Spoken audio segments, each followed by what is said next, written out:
Maghari ka na may katarungan at may karunungan at ayon sa utos ng Panginoong Diyos.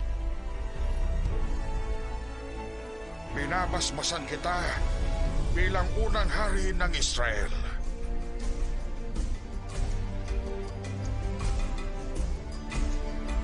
At ako, bilang propeta ng Diyos, ay makatulong sa iyo sa lahat ng aking makakaya. Doon nagsimula ang bagong panahon sa buhay ng mga Israelita. Ang panahon ng mga propeta at mga hari. Kailangan nilang magtulungan upang bantayan ang lupang